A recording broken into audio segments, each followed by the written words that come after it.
Hello and welcome to the Southbound Sports Show. I'm your host, Richie Leahy, here with my co-host, Maddie B. And got an action-packed show of off-season nothingness. But before that, we had a potential sponsor reach out. Crazy.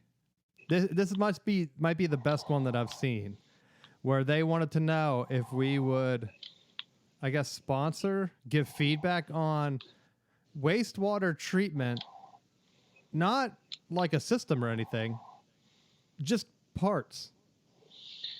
Like, do you have a wastewater system at your house, Matt? I do have a wastewater system. Do you need like a Southbound Sports pipe for it? Or just a pipe? I don't know what other parts they would be.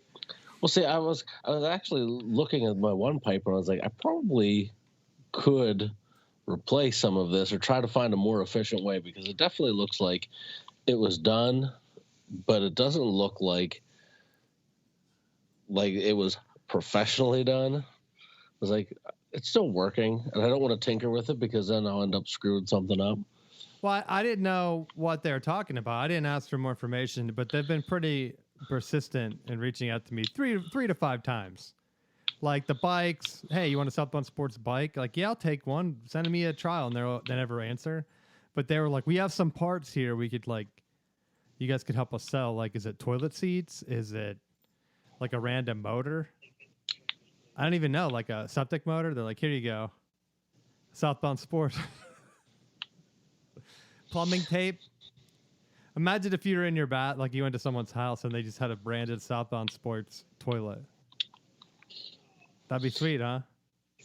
It would be the shit. Help you promote the show. Yeah. Classic. But that's insane. I don't know if anyone would ever, maybe it's a bidet. I would get a Southbound Sports bidet. I don't know what they look like though. Think of how much money someone could save on toilet paper if they just switched to a Southbound Sports bidet. It'd be the classier option. Because if anyone comes over and they're like, yo, you have any toilet paper? You're like, oh no, you don't have a bidet? You can look down on them and flaunt your arrogance, which is what every friend wants to do to their friends, right? Oh, you don't know how to use a toilet? What kind of toilets do you have at your house? A porta-john? An outhouse still? Like the 70s? I don't even know. Did they have, when was the last time people had like an outhouse? I don't know. That's the type of sports content that people listen to, or I don't even know how they would find our show and think, you know what these guys need? Some wastewater gear to sell on their show. Their show is so crappy that people listen to it. They think about the toilet system at their house. Maybe that's what it is. But kicking us off here, big news. Actually, not even really big news. The ACC decided to settle, or they're working on a settlement anyway, with Clemson and Florida State. And I've been seeing a lot of Clemson fans and friends down here that are very excited about this deal, because for some reason they think that Clemson now is in the clear to join another conference or whatever. But the way the new deal works, it really doesn't give them any more solid footing over what the Big Ten or even. I'm going to be curious to see what the Big 12 comes back with numbers, because I've read a couple reports, and you can correct me if I'm wrong, but it looks like the high earners might be able to earn what, $15 million more. So, and that's looking at like 2 to 3 teams, right? Yeah. So the top 2 or 3 are going to earn maybe $15 million more. But where they were at was like $30 million, I thought. But I feel like the big thing with this was that when you're looking at how much like the pay difference is, I think it's at least starting to move the ball towards something that the SEC and the Big Ten could potentially look at, because you have 40% of that money is distributed evenly, and then 60% based off of your ratings based formula over the last 5 years. So if you're like one of the top teams that, like, when Florida State's playing, even off a 2-win season, they were still way more televised. They were way more like being pushed out there compared to the rest of the ACC. They could potentially earn more money. And you take those other schools that are at the bottom of the conference that aren't drawing for TV, they're not contributing to the conference, they're looking at seeing a deduction of about $7 million. So, I mean, I think that was one of the big things that I looked at, is that number one, the biggest thing is that it narrows that gap. And that was why Florida State in the first place was pushing to get out, because how do you just for showing up and being part of the Big Ten as one of those bottom tier teams, you're making 30, if not more, $1 million a year to contribute. That's a game changer for one or two players. That's throwing a whole boatload of NIL money around that you can focus on. And I think that was the biggest thing, is being able to swing for your NIL pool, your facilities upgrades, like all this other stuff that is going to play a role in recruiting. You're down that. So it narrows that gap on one side. And then on the other end, it was reducing the amount of money to opt out, which I think is really important, because based off of that, there were a lot of people that were looking at this saying, oh, Florida State has nothing to negotiate. Clemson has nothing to negotiate. Well, there had to have been something there, because they had this supposed ironclad deal in place that there was no way they were going to get out of it. And now within the next couple of years, that buyout number is significantly lower. So the buyout number goes down at 2030 is where it kind of bottoms out. So they're locking in for 5 years. And if I look at the numbers, I just don't see how. I know the Big Ten could possibly do this. And honestly, if they did it, it would benefit Michigan 1,000,000%. But I kind of like the equal sharing, because anytime there's unequal sharing, there's going to be animosity no matter what. Whether you're bringing in the TV ratings, all it takes is some shenanigans from the conference to just neuter you. I mean, I saw it with the Harbaugh witch hunt, where they were like, hey, we're going to suspend Harbaugh. What if that causes Michigan to lose a couple games and then Fox doesn't pick them? So then inadvertently you can drive a team value down and then not pay them as much. Like Florida State last year. Yeah, I know they showed the projections saying like Florida State was one of the top 3. They were god-awful last year. Near the end of the season, they're not going to get picked in any big-time TV broadcast to get that value back. So I think there's going to be a lot of flux, and I wouldn't be surprised if maybe over a decade, like Florida State probably is going to be the number 1 watch team. Clemson probably 2 for now, but if Clemson falls back off the map, let's be serious, no one's watching them. And then I don't even know who the third most watched team would have been. I think you sent it to me. Was it Miami or someone? UNC or Miami. So even then, you're looking at this, hoping that they get in there. It was Miami, and then surprisingly, Georgia Tech was up there. But that's because like they're playing Georgia, right? If some of those prime time interleague games go away, what's bolstering the Georgia Tech rating? Absolutely nothing.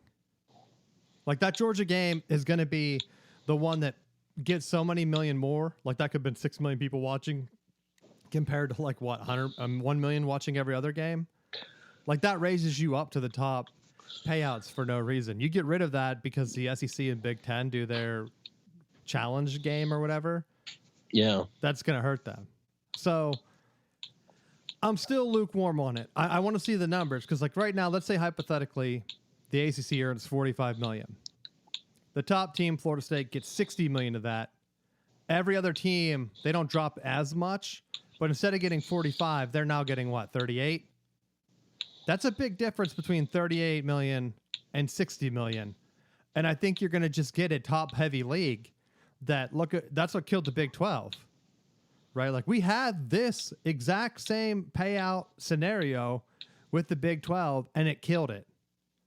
So you got to be careful because we saw with some of the other conferences like the Pac-12, you might sign a deal where you're like the Oregon or something, where if you don't take advantage and win the national championship, like if Florida State doesn't rebound, and like let's say they go through a down period like Michigan under Brady Hoke or something, where you're losing, or heck, even Florida State under Willie Taggart, you're losing, you're not capitalizing. All it takes is one team, like an SMU that's funding their own way with NIL, to win the ACC a handful of times, make the playoffs, and then they're so attractive that they get picked up, like Utah. Utah was in the Mountain West, work their way up, get picked up by the Pac-12.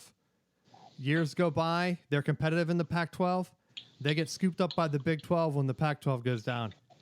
Oregon State, been in the Pac-12 for decades, didn't make that investment, right? Got left behind. So you don't know what team's going to step up, but I think the uneven revenue sharing, we saw it with the Big 12, where, hey, Texas and Oklahoma, they became the haves versus the haves not, where the talent on the teams weren't even comparable, to be honest, in recruiting ratings. And I think that's what we're going to see in the ACC. Not that the other teams have had a chance to bring up their recruiting rankings, and they really haven't. It's really only been Florida State and Clemson and Miami that recruit any worthwhile, right? Right. Maybe North Carolina, but I think that's been pretty consistent across the board. And I think you brought up the Big 12, and I think like that scenario was just kind of driven by being so top heavy toward Texas. And when you look at Texas during that time, I felt like the Longhorn Network and everything else that they were trying to tailor towards Texas, they weren't consistently winning. They weren't in a spot where they were being that team that was carrying the torch for them. And when I look at like when you're looking at the SEC, I mean essentially it's been the Bama Georgia show. I mean, there have been sprinkles of other teams, but it's been pretty much predominantly those two. I mean, you look at the Big Ten. I mean, you can technically label the bronze medal winner as Penn State, but I mean, hands down, it's been either Ohio State or Michigan that's pretty much carried the water for you guys over the last however many years. So, like, yeah, you have both of those factors playing in that. With the ACC, like I feel like Florida State, they've had these blips in the radar where they're like completely bottoming out. But for every bottoming out that they had, they've relatively recently offset it with a conference championship. When around the time of Jimbo Fisher leaving for A&M, he was, they had won the national championship with him. So it's not like they had nothing to show for that time period. It's like they had a natty, and then the wheels fell off. They rebounded. They had the undefeated season, and went kaput again. So it's like they're in these yo-yo phases of trying to maintain some stability within the program. And my point is, and I probably am poorly stating it, but it's not so much Florida State competing or Clemson even competing within the ACC. My concern is if they don't win the ACC, they're not going to win recruiting battles against teams that you mentioned. And it's going to make it so much harder to compete. Look at when the Big East fell apart, right? A lot of those teams went to the ACC, Miami, Boston College, and them. Even though they weren't really winning the Big East other than Miami, they leave. Recruiting doesn't really bump up, but they're still getting like the higher payouts. So like now, if West Virginia beats Georgia in a bowl game, like way back with Rich Rod or whatever, well, after Rich Rod left, I think they killed Georgia. Awesome. That's one playoff game. But if you're not able to recruit on that top level, winning the ACC doesn't do you anything. You're pretty much Gonzaga in basketball. Winning the conference, getting into the playoffs, winning a game or two maybe, but no one's really considering you a threat to a national championship. Even if you make a run, you're going to pretty much be Notre Dame, where you're bound to get your ass kicked, and then you'll be humbled, whether it's national championship game or whatever. And that's where the ACC has to be careful, because the old system, they only had to win 2 games. Now you have to win, 3 or 4 against teams that are going to have more talent than you and more resources, that I don't think we're going to see a complete split. But I think some teams are going to have, I think it's going to start trending towards the basketball tournament, where some teams just view a Final Four appearance as big as a national championship. Where like at NC State last year, the Final Four was so big that winning the national championship was kind of an afterthought, and they're going to celebrate the Final Four as like the thing. And I can, in basketball, there's so many other schools where the Final Four would be like, to me, the pinnacle. Yeah. But there's other schools like you go to the Final Four so many times that it's kind of just like you're gonna get fired. Like a Duke and UNC, like you're just kind of considered to be there. Where if you win the national championship, then it's more of a big deal. I think that's where football is going to be, and maybe we'll see. Maybe I'm wrong. Maybe the Big Ten and the SEC won't continue this run, because Clemson's last championship was what, 16, 17? Yeah. And so since then, well, I mean, they were notorious for Clemsoning. Yeah. So I mean, not to slam Clemson, but I mean, Florida State has had a longer track record of consistency.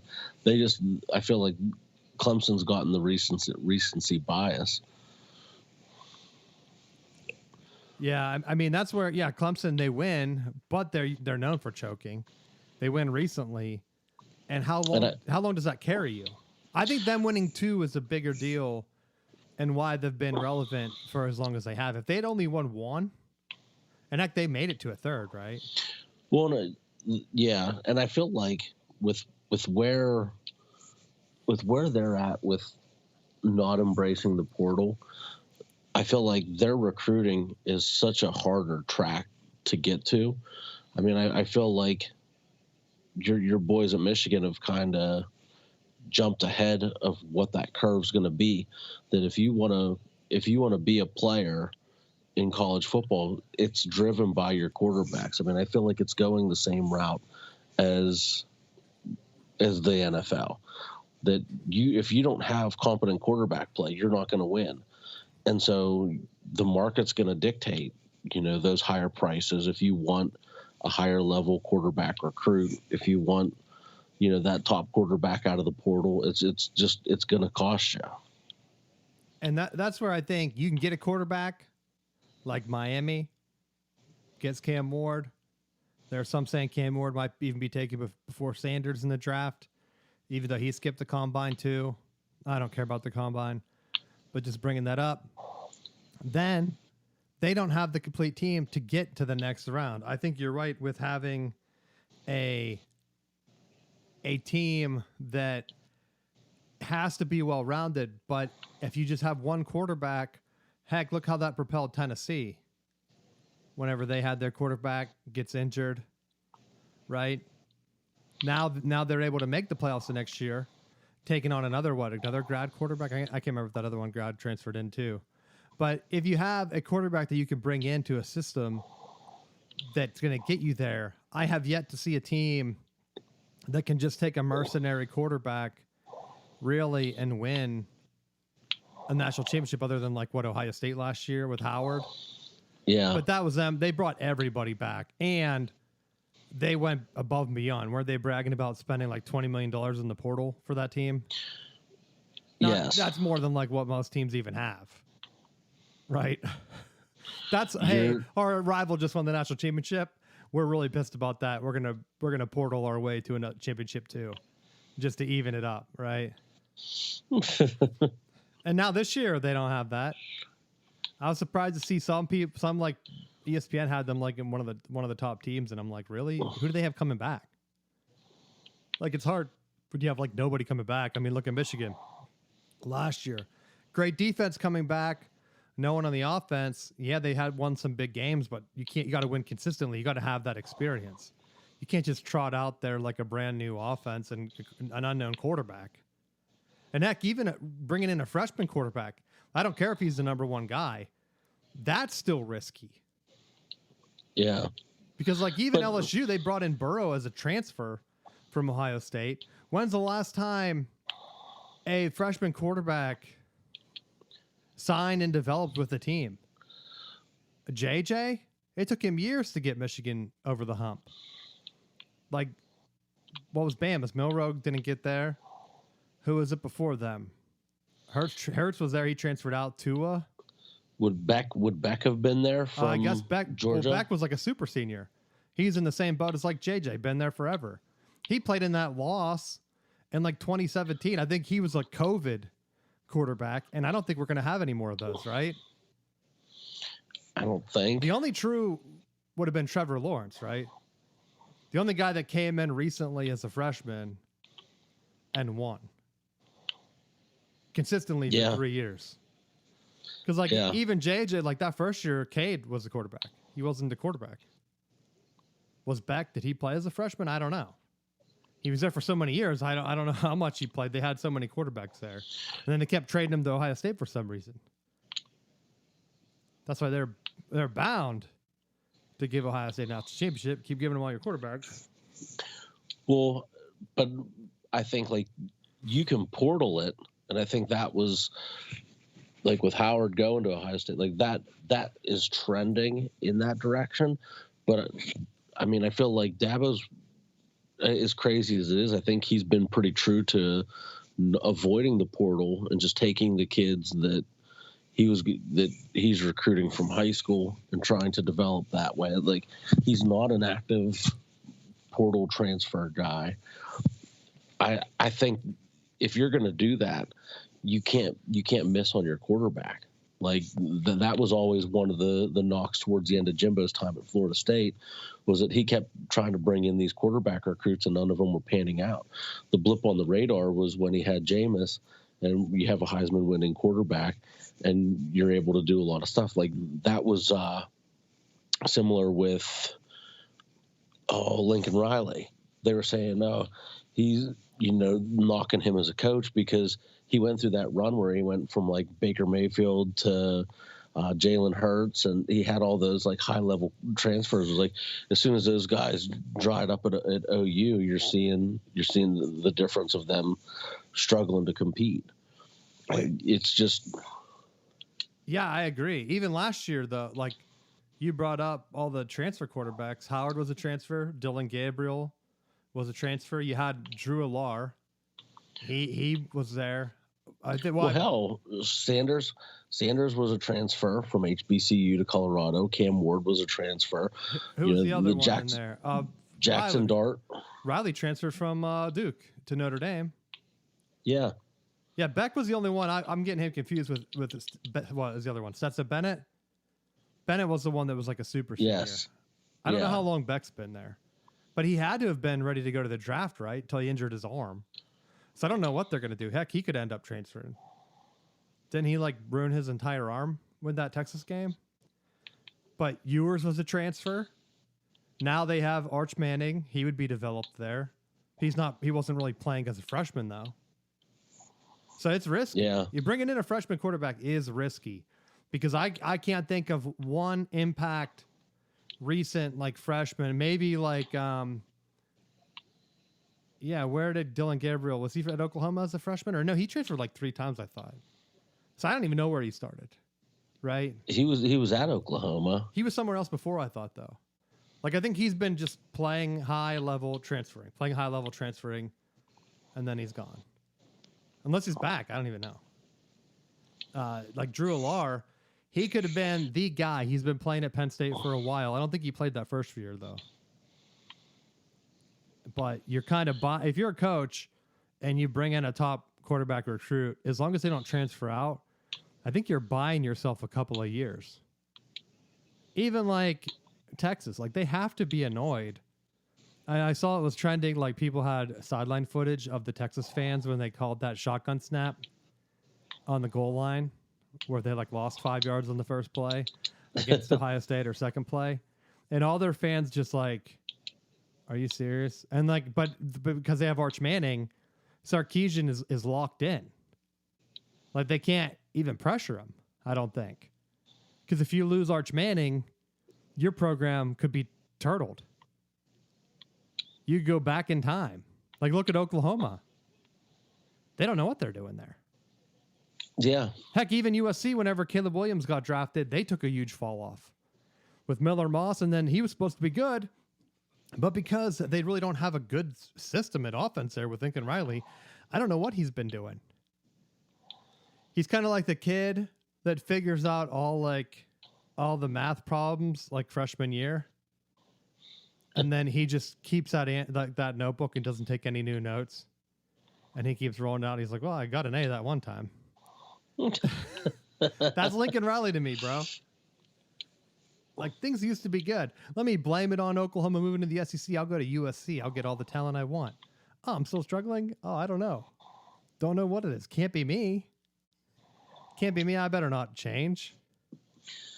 Okay. All right. It was like your boy Jimbo at A&M. Me change? What? I won like one time with Jameis Winston back in the day. Don't you remember that? I put my Christmas tree out before Christmas. That's how they knew I was leaving. Those creepers down in Tallahassee. He didn't have any privacy there. Which Jameis didn't get back to me, dude. I did tweet at him. I know. He's probably quiet though, because when does NFL stuff start? The 12th? Yeah, he's getting his pen ready to sign with the Steelers. He's gonna go somewhere else, and then I'll have to start harassing him. I know the definition of harassment now. But yeah, I don't think I saw a lot of people saying like, oh, this ACC deal means super conference.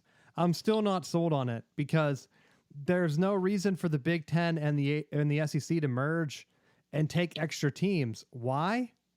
People are saying, well, the money will go up. The money's already going up. And teams are already complaining in the ACC about having to feed stragglers. You want them to combine and have double the amount of stragglers?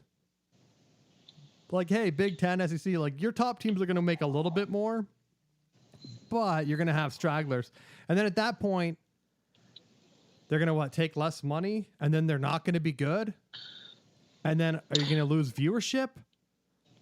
Because like for some reason, like people watch the Jets lose every year. Is that going to happen in college?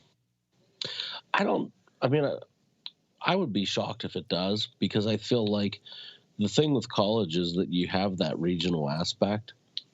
So I think it would be harder. But if they go to a major super conference with uneven revenue sharing, and let's say Ole Miss, a program that's been like kind of competitive, never taken that big step, they start just getting outspent, and where every year they're battling Mississippi State for like 1 or 2 wins because they're taking all the guaranteed wins off their schedule with the super conference. Are their fans going to watch games? But if they go to the super conference, would they continue to have that similar revenue sharing disproportional model? Oh, I think right now they get the even amount in the SEC. I think if they go to a super conference, whenever like you get the Alabamas, the Georgias, Michigan, Ohio State, you get them all together in one gigantic conference, and then they realize that now they're not just sharing money with like a Rutgers. Now they're sharing it with Rutgers and Mississippi State and whatever other random SEC school that they don't like anyway. And they're like, why do we partner up with these guys again? We better do uneven revenue sharing because we know we're top dog, right? Someone's going to lose if they join into one big conference. One of those schools is going to start losing all the time. But if they do the super conference, there's the potential of leaving some of those other schools out too. If they go that route. But are they going to do that? Like I just think that a lot of presidents and a lot of people are going to be scared if they look at it and say, look, our history and even the selling point of the TV is that every time like a Texas or Alabama or Michigan or Ohio State is on TV, Notre Dame even, they talk about how they have the most wins in college football history, blah, blah, blah. If they go to a super conference and all these other smaller conferences, they're still going to exist. So, like, let's say you have a Florida State that's relatively like a newer school in grand scheme of things. They just continue to win 10 games every year. Meanwhile, the super conference schools, they leave everyone behind, but now their average wins are like 7 wins. Like the NFL. Like, if you go near over 500, you're good. That's a good year. Like, you can get in the playoffs with that. Florida State will start passing them up in all-time wins and winning percentage. Heck, Boise State already has like the winning percentage, like where they're up there, almost ready to take it over because they've been playing in a smaller conference and just cleaning house every year. You can't compete with that, right? They're bound. I think they put a stopgap in where it was like, oh, you have to have so many games to be mentioned on TV as like the winningest program. And maybe I'm wrong and they started losing recently and that they dropped off. But at one point they did have like one of the highest winning percentages. They just cut it off at like a certain game so they didn't show up. And they could keep it a battle between Michigan, Ohio State, and Notre Dame. So I think that's going to be some of the things where it's like, oh yeah, from a marketing standpoint, like college football is all about weird records like that, and Major League Baseball is kind of the same way. When you start mixing in shenanigans and like, oh, we're going to take away records, or like Barry Bonds' record isn't going to count, I think that's where a lot of the casual fan from Major League Baseball that doesn't exist anymore, they stop caring. Because when you start picking and choosing your players and like your stats, you're just WWE. It's just a narrative. Like, you can't just erase Barry Bonds because he might have been on steroids. Did he ever test positive? Well, no. So he never got suspended or anything for like taking steroids? Well, no. But you're still not counting his record. Well, that's what college football is going to become. And I think it's a very delicate balance where if you can keep the Big Ten and the SEC separate, I think it'll be better for college sports. Now, if that's more of like an NFC, AFC, or like the NFL, AFL type thing, and maybe one day they merge, I just really don't think you're going to cut off how many states. Like, oh, the Big Ten spent how much money developing Rutgers into like the New Jersey, New York marketing. You're not going to cut them. So who are you going to cut? Indiana? And what, you cut an entire state and bring in Notre Dame? Indiana fans aren't just going to randomly start cheering for Notre Dame. That's been my argument all along. You bring in North Carolina, but you leave NC State in the basement or Duke behind, they're not just going to start becoming Tar Heel fans. They're just going to stop watching. Right? That's what it's very easy. You see with TV shows all the time. Well, we're just going to change so-and-so. We're going to make it really different this season. People just stop watching and then they cancel it. Right? If I'm watching, like, if you take away Michigan's rivals and make us play like Mississippi State, it's going to be like a little weird. And I'm not going to care. Like, I honestly, I'm not like joking about it. If you kind of make it where it's the Big Ten, I don't mind this new merger Pac-12 Big Ten, because now there's at least a variety where if Michigan's having a down year like last year, but oh my God, we beat Ohio State, we beat USC, we beat Alabama.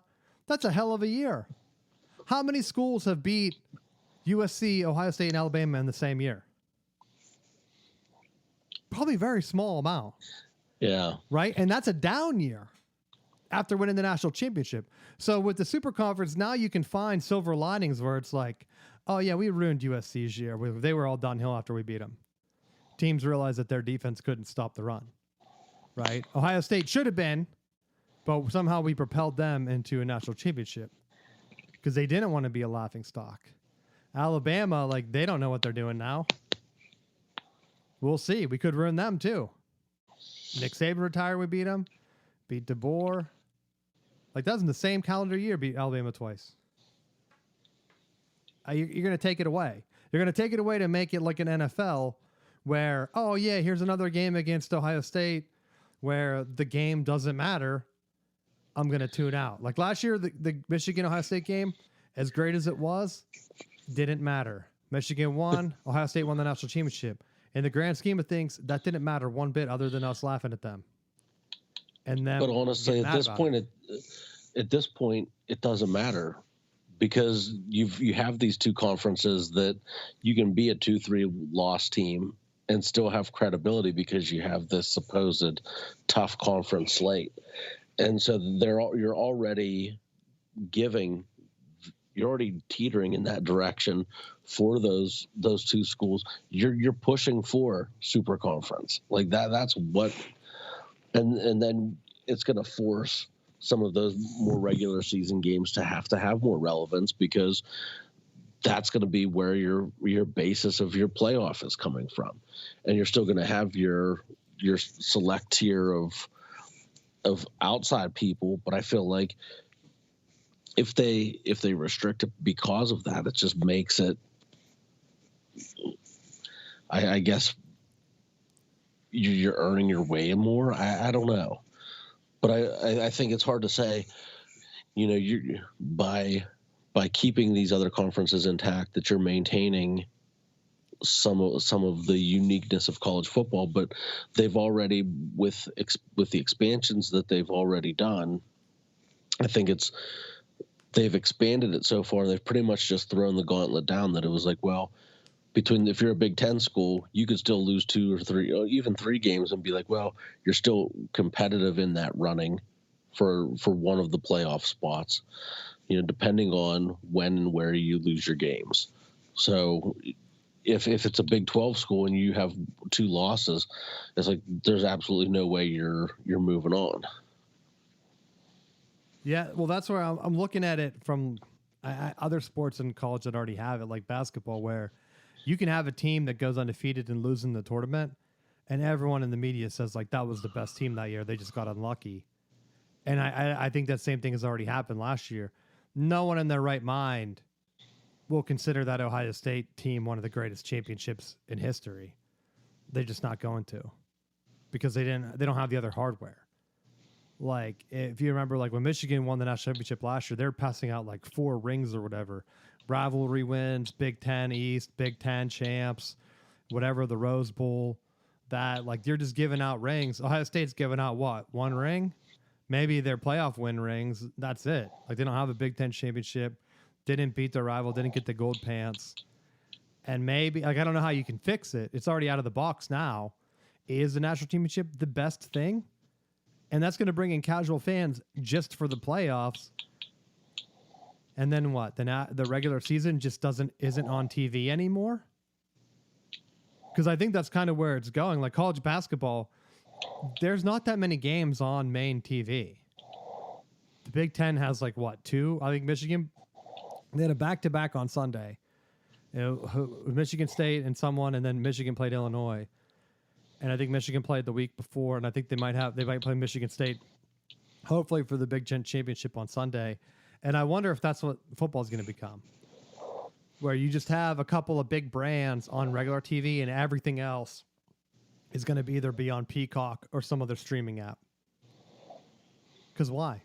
Casual fans aren't going to watch. You're going to look at their box score. It's kind of like when football does like their, hey, you got to check out this Thursday night game between the 4-8 Jets and the 3-9 Browns. It's like, no, I don't think I will. Well, why not? There could be fantasy. Like NFL has like fantasy and other gambling things. That's the only thing that's going to get people back into college. And then with point shaving, I don't trust any of them. You're betting on like 18-year-old kids that might have been out partying the night before. A Thursday night game on the MAC channel? Like you serious? Like you don't know. They probably don't think they're going to go to the NFL. So you think they're giving it their all? I don't know. I'm not going to gamble on it. You think like Indiana kids are like going to be getting paid or have the same talent as like once these bigger schools start to make even more money, even with NIL, like it's already splitting apart a little bit. And there's no way for them to get in. Like Indiana made the playoffs last year. There's no cut and dry path. Like Miami had no path to get in once they lost whatever their other game. There was no there's no set way where a smaller school can say, hey, you're from a smaller conference. You have to win your conference to even get in. That's it. But if you have an uneven schedule like Miami, you're screwed. You're out. Yeah. That's why I kind of like, even if they did go to the super conference, I saw like some people on Fox did like a round table and they were saying that it might actually be better because we might get balanced schedules. You don't know how good a team's going to be. You don't know. Like even the Chargers this year in the NFL, yeah, Harbaugh's their coach. They haven't been to the playoffs for years. You'd randomly think when they made the schedule, they were ranking the Chargers as a playoff team? No, they weren't. So anyone that had to play that Chargers team with Jim Harbaugh as their coach probably got a tougher team than what they expected when they made the schedule. College has that every year. Every year there's a team that takes a jump. Like no one expected SMU in the playoffs. No one expected BYU to be close. Yeah. So like you're scheduling them as a cupcake and then you get screwed. And then your team has a couple injuries and you're down. Like, I don't know. That's why I kind of like the smaller divisions. You bring it back. Like it won't even be we called them the pods, but I think at this point with the NFL type model, they're just going to call them the divisions. You win your division, you're in the playoff. Even if the Big Ten does like, hey, we're going to have 3 teams automatically bid in. I know a lot of other conferences are against that, but if the Big Ten makes it a rule where, hey, our 3 teams are going to be our 3 division winners, then I'm 100% on board. Because like last year, I don't know how the divisions would be split, but like there's a good chance Ohio State doesn't get in. Maybe the Big Ten loses a national championship, but if Indiana wins their division, the Central Division, Penn State wins the East, and Oregon wins the West, that's it.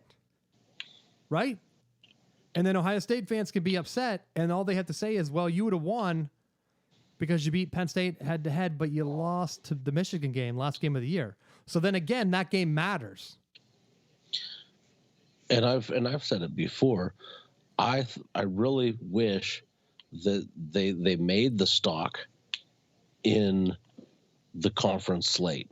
I think that's the only way that you give it weight, you give it meaning, because then you're not just saying just because ESPN has a vested interest in, say, the Sun Belt.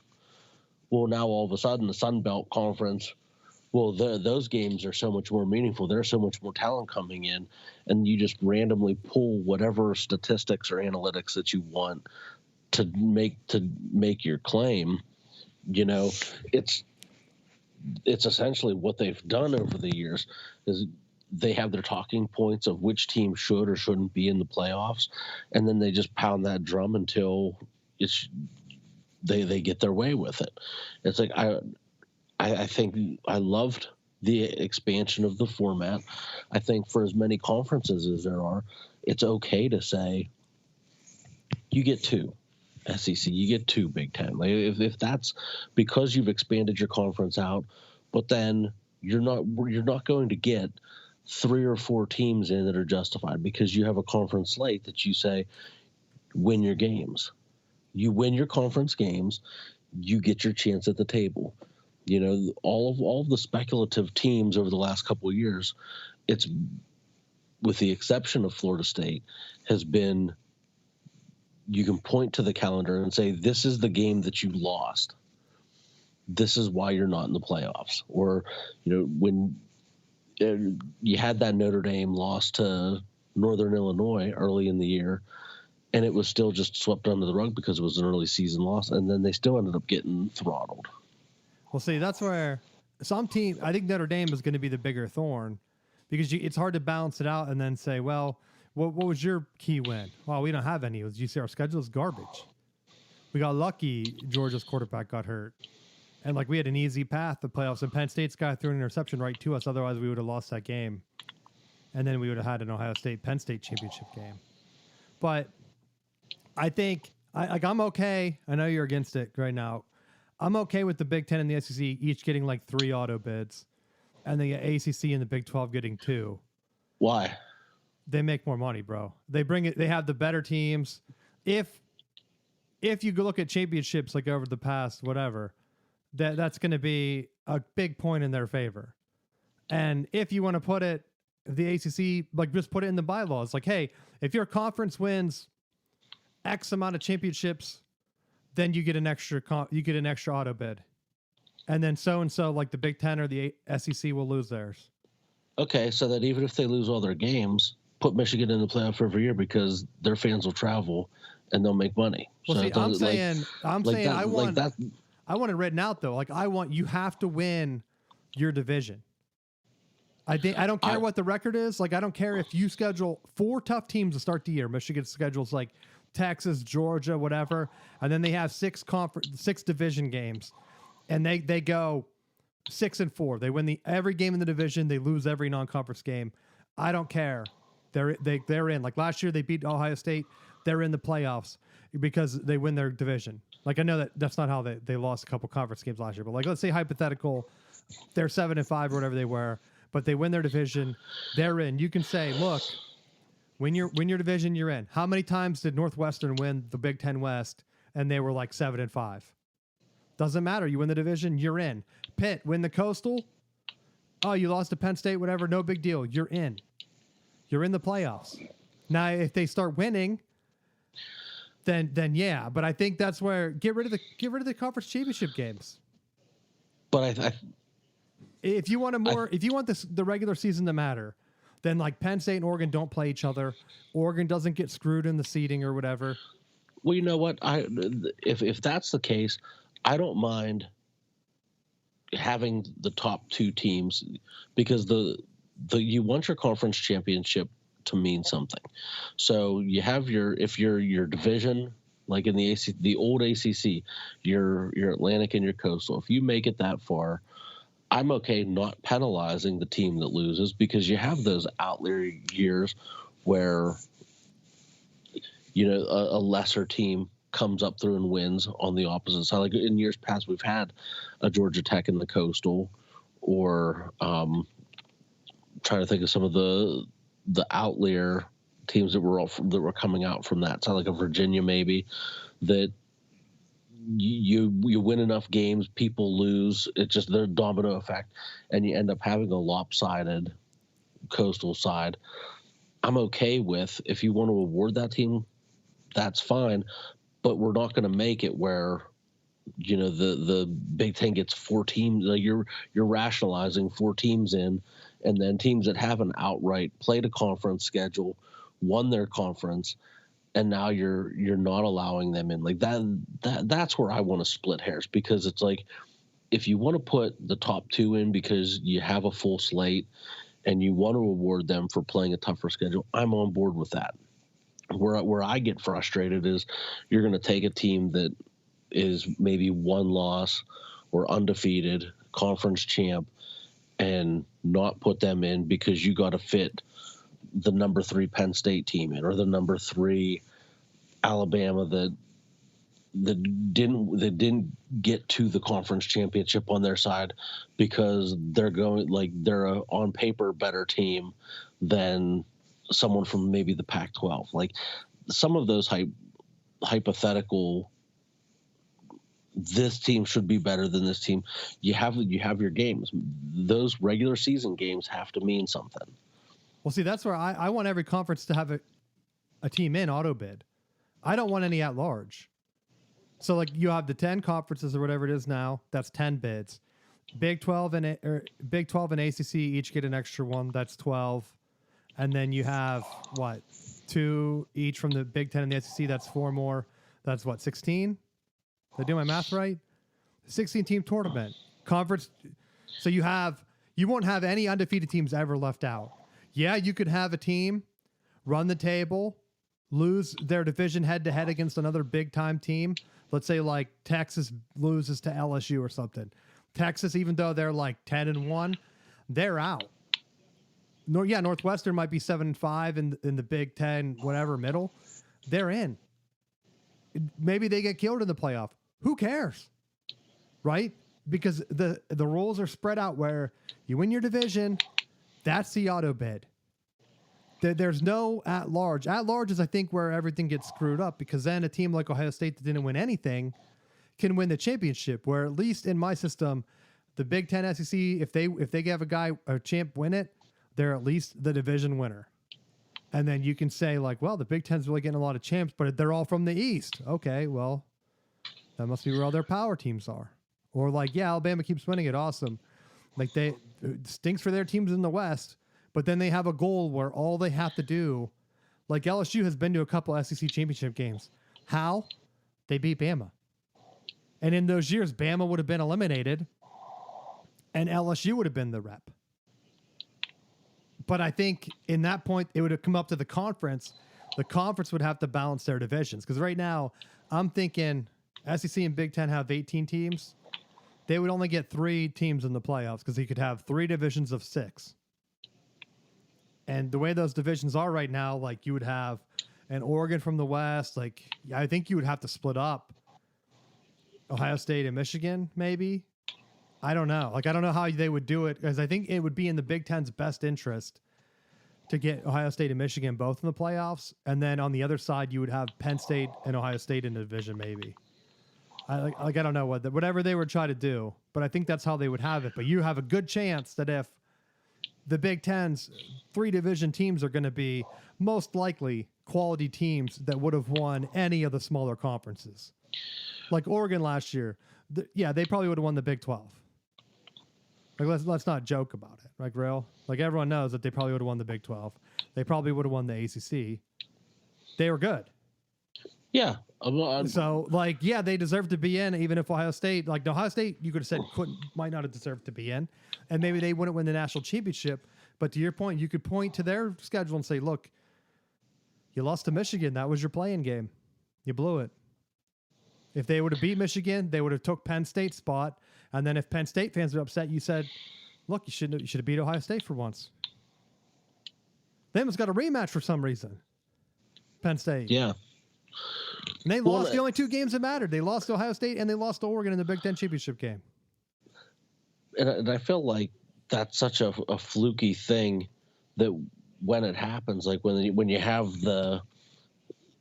they play early in the year, and it was like, I guess the closest that I can think of with it would be like the year Florida State beat Florida in the regular season, and then they ended up having to go through the conference championships, and it ended up being Florida State playing for the national championship. It was like I feel like that was a hard game to have to replay a team knowing that you're lined up in the conference and then having to face that again. Like, very rarely are teams facing that same level of competition or like that same rematch in the playoffs. See, and my thing is, I think that people are going to call apart my plan, but I think to incentivize better matchups in the regular season, yeah, in a division, you might get a 3-way champ.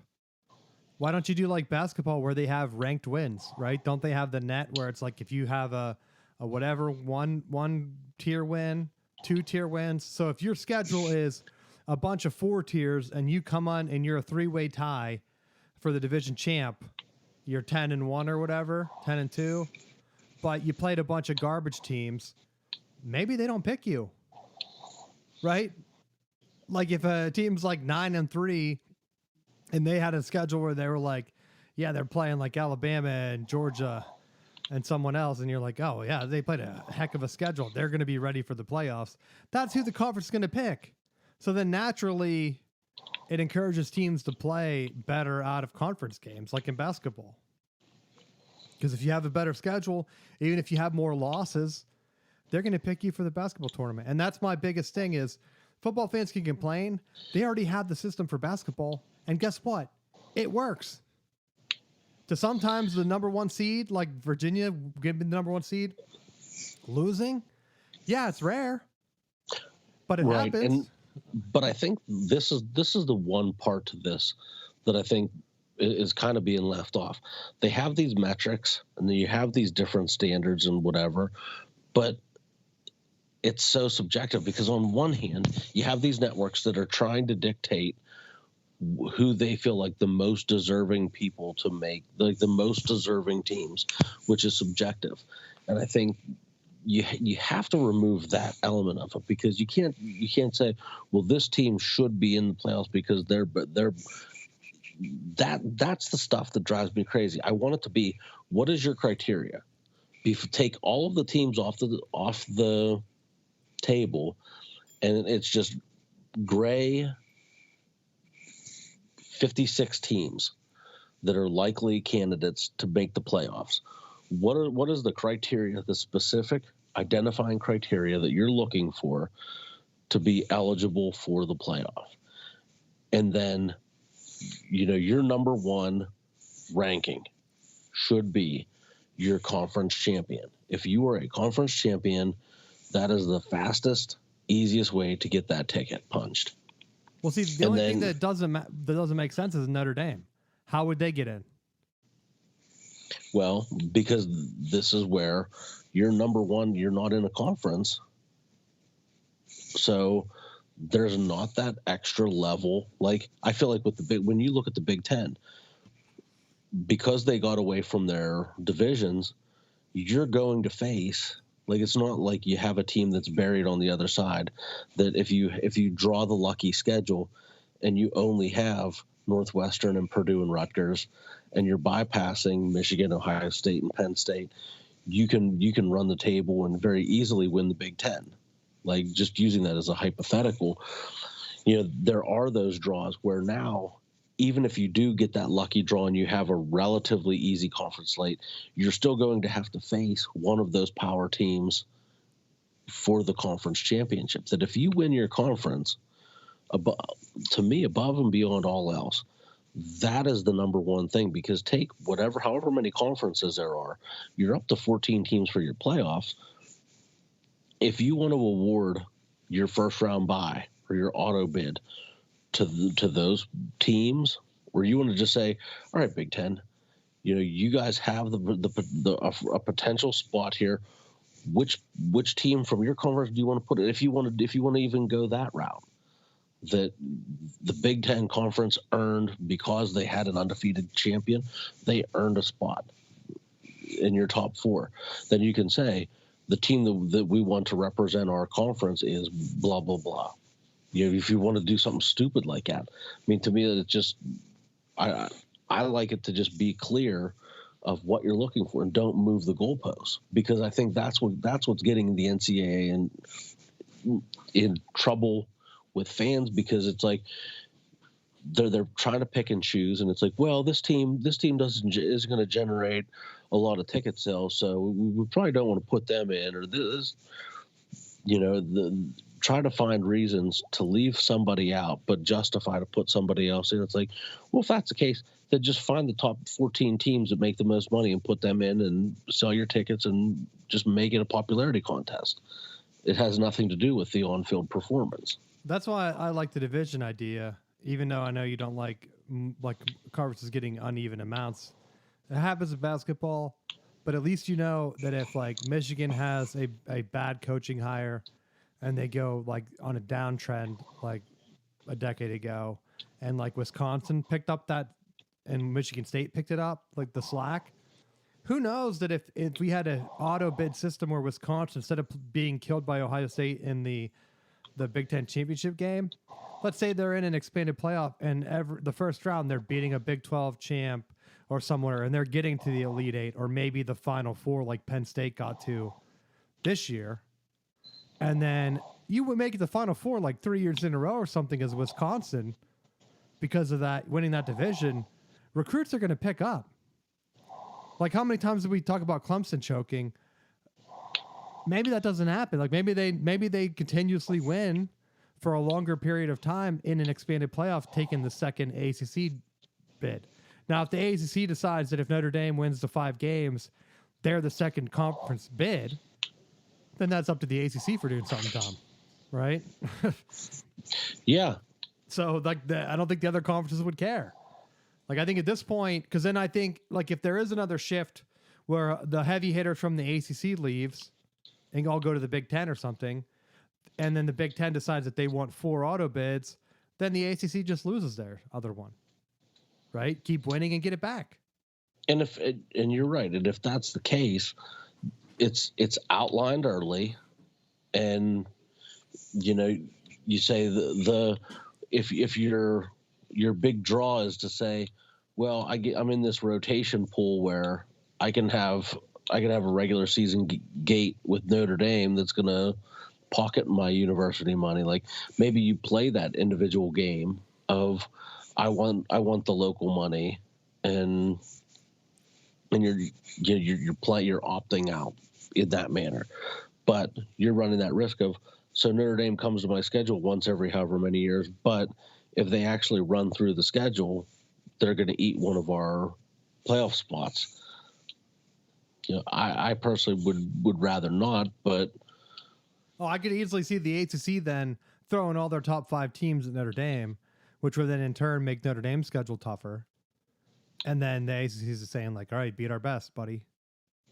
So you won't be having like, Boston College, Duke matches, like whatever, where they're just coasting through. And then the key game, like Florida State this year, they're down. So then Notre Dame's like, yeah, we lost to Northern Illinois and we're backing into playoffs, baby. We're back. Like, that's exactly what happened. Florida State was supposed to be the bulldog to take them down. They just didn't have it this year. So if you're throwing everybody at them, Clemson and Florida State, and then they're getting through that, then okay. Then take the conference bid, right? We're splitting the money anyway, or whatever they end up doing. But that's why I think that if I think the Big Ten's going to expand to 24. There's been more rumors picking up that Notre Dame, if the Big Ten and the SEC use like this auto bid thing, there's a chance that Notre Dame's going to be that bid. And I'm hearing more things about A&M. I've been mentioning that for like a couple years now, where A&M might not be happy having Texas in the SEC. The Big Ten wants to be in Texas. The number one school that makes sense is A&M. Solves the SEC problem, solves the Big Ten recruiting problem, and then the Big Ten just has to pick up Florida, the state of Florida. And then they have the national, like NFL conference style, where they pretty much mirrored the NFL then. Teams in every big state, every big city. That's the Big Ten. They're the only conference that would have that if A&M deflects. And then maybe they pick Florida State out. And then they could even just take their pick and pick like North Carolina or Georgia Tech. And then that's it. Okay, we're good. 24. You do the 6-team divisions, each division champ. And I think it would build more rivalries again. Because, yeah, it's a smaller pod. You're only 6 teams. But the 5 teams that your school needs to beat to make the playoffs. Beat them. Because I think an Eastern division with like Florida State joining, and that would make Penn State's tougher. So then you can keep Ohio State and Michigan together in one. And then you have like another Midwest pod with maybe like Notre Dame and Nebraska and A&M. And then the Western pod with Oregon and USC. And you're hoping, Washington, that you have at least 3 good teams in each division, I think would be the Big Ten's dream. And if a team's good enough to win that, or even if you get an upset like Indiana where they get the bid, and you're like, oh, good for them. No one would care because it would kind of just be like a 1-year thing, you would think, right? Unless they hire like a coach that takes them to that next step. But who knows? But that's kind of all I had today. Anything else you want to talk about? No. All right. Well, it's the off season. Like I said, our schedule might be a little bit mixed up because of me this spring. So we'll keep you posted. Anything you want us to talk about, let us know. Thanks for listening, and we will see you next week.